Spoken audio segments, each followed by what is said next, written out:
Bismillahirrahmanirrahim. Assalamualaikum warahmatullahi wabarakatuh dan selamat sejahtera semua. Okey, alhamdulillah bertemu kembali ke dalam sesi bersama saya pada hari ini, One William TV. Alhamdulillah. Okey, alright. So kat sini saya ada nak discuss sikit lah bersama you all semua. So tajuk hari ni yang kita nak discuss ialah apa perbezaan takaful dan juga insurans pada hari ini. Okey. So sebelum tu saya ada nak cerita sikit lah before saya kupas lagi lanjut pasal benda ni sebab saya biasa buat appointment dan juga ada approach kat luar. Okey, jadi bila saya buat dua benda ni, saya banyak berhadapan dengan dilema masyarakat lah. Dilema masyarakat yang mana dia orang beranggapan bahawa takaful ni sama dengan insurans. Ada orang kata insurans sama dengan takaful. Ada setengah orang tu dia cakap dengan saya, dia kata dia punya konsep dia sama. Dia apa orang kata takaful ni dia dulu insurans ni non Islam, sekarang dia dah tukar pada Islam. Jadi dia just tukar dia punya nama dia saja, dia tukar dia punya term. Sama juga macam Islamic banking. Pada pandangan orang, pada dia orang dia cakap macam ni. Islamic banking ni ditukar term. Kalau dulu conventional interest, bila masuk Islam dia jadi profit. Nampak tak kat situ kan? Jadi itu antara dilema yang berlaku, dilema yang berlaku terhadap masyarakat kita pada hari ini. Okey, dan saya percaya yang bukan saya seorang saja yang menghadapi benda-benda macam ni, tapi banyak ejen insurans takaful kat luar sana pun pernah ditanyakan soalan macam ni. Sama ke sebenarnya? Sebenarnya ada perbezaan dekat situ, dari segi perjalanan dia, dari segi sistem dia dekat situ. Okey, alright. So dia macam ni je. So macam kalau nak kata cerita bab insurans takaful ni, saya bagi satu senario je dekat sini. Okey, contohnya macam kita pergi restoran. Katakanlah kita order nasi goreng kampung. Okey, nasi goreng kampung tu kita order RM5 je, tapi dia bagi lagi banyak. Dia bagi 2 cup sekali. Kalau kedai lain dia bagi 1 cup je, ini dia bagi 2 cup. Jadi double, tapi bayar murah je RM5. Siapa yang tak seronok? Betul. Saya rasa semua orang seronok. Saya pun kalau dapat offer macam tu, bayar RM5 je tapi dapat 2 cup sekali makan, memang kenyang lah, puas hati. Memang hari-hari lah saya bantai makan kat situ kan. Betul. Nampak kat situ kan. Jadi sama juga macam konsep insurans takaful pada hari ni. Maknanya kita bayar sikit tapi dapat lagi murah.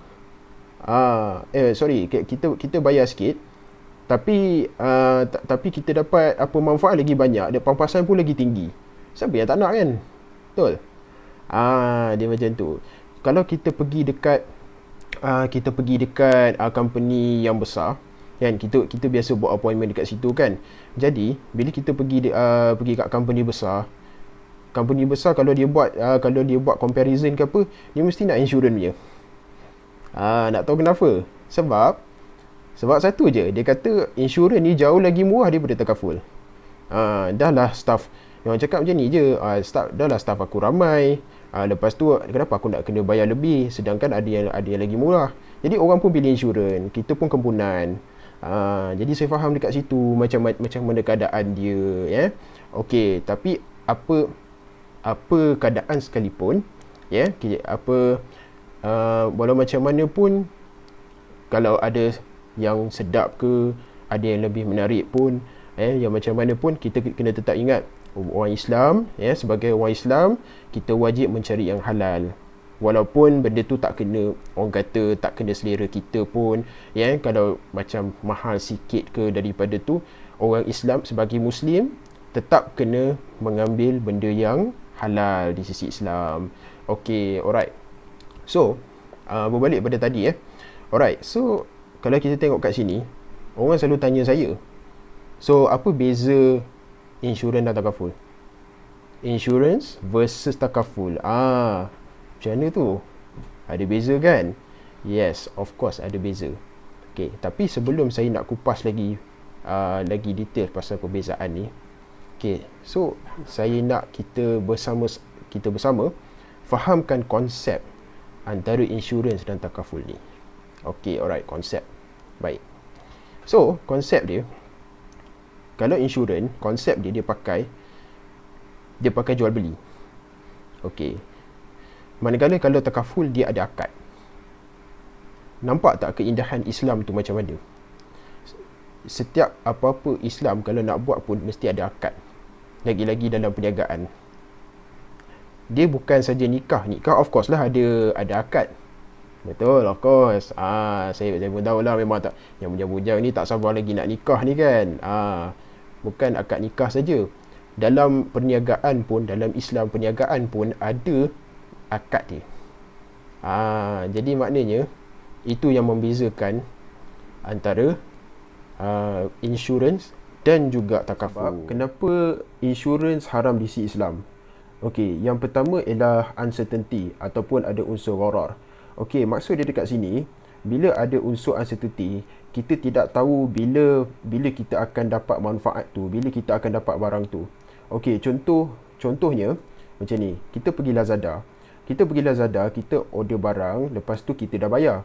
Tapi seller tu cakap dengan kita, okey, awak dah bayar ni, tapi mungkin barang tu dapat mungkin seminggu, mungkin bulan depan, mungkin 2 bulan depan. Jadi kita tak tahu bila dia nak hantar barang tu pada kita.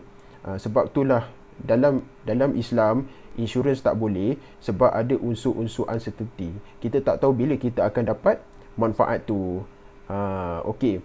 Yang kedua pula ada unsur riba. Riba ni maknanya ada unsur bunga ataupun bahasa senang dia ada unsur penambahan. Maksud dia macam ni tau. Maknanya kalau unsur penambahan ni maksudnya kita letak sikit je duit tu, tapi duit tu bertambah-tambah dengan cara yang tak disangka-sangka. Okey, contohnya macam ni. Contohnya kita letak RM100. Kita letak RM100 tapi dapat RM1 juta. Siapa yang tak nak kan? Betul. Okey, jadi kalau dalam konsep insurans ni, dia macam ni je. Okey, katakanlah contoh, kita setiap bulan bayar insurans ni RM100 sebulan. RM100 sebulan. Lepas tu, tapi dijanjikan untuk dapat RM1 juta. Bayar sikit tapi dapat RM1 juta. Jadi maknanya kita bayar tu, kita bayar sikit tapi dia punya pampasan dia tinggi gila. Nampak tak dekat situ kan? Jadi itu belum lagi syarikat insurans ada yang melabur dalam syarikat-syarikat yang mengamalkan riba dekat situ. Jadi itulah salah satu sebab kenapa insurans tidak dibenarkan dalam Islam. Okey. Yang ketiga, ada unsur perjudian ataupun dikenali sebagai maisir. Okey, jadi maisir ni maksud dia macam ni tau. Perjudian ni kita buat sesuatu tanpa ada usaha. Contohnya macam ni lah. Kita bertaruh, kita RM100. Kita letak RM100 tapi dengan harapan kita dapat menang loteri RM1 juta. Kita tak payah usaha apa-apa pun. Kita main nombor ekor je. Kita menenung nasib je. Kita menenung nasib je. Kalau dapat, dapatlah. Kalau tak dapat, sudah. Jadi maknanya kalau konsep dalam insurans ni, maybe kita dapat, maybe kita tak dapat. Maybe kita untung, maybe kita rugi. Kalau kita nak untung, maybe kita kena bayar lebih sikit lah supaya kita dapatlah untung tu. Jadi nampak kan macam mana. Sebab tu kenapa insurans salah satu dia adalah maisir, ada unsur perjudian kat dalam ni. Itu discussion kita sebentar tadi itulah. Okey, kenapa dalam insurans adalah haram disebabkan 3 perkara tu tadi. Dan juga saya nak mengingatkan tuan-tuan perempuan dan juga diri saya sendiri, ya, sebab dalam hidup kita ni kita ada pilihan. Kita ada pilihan sama ada kita nak guna jalan yang diredai ke ataupun kita nak guna jalan yang dimurkai oleh Allah.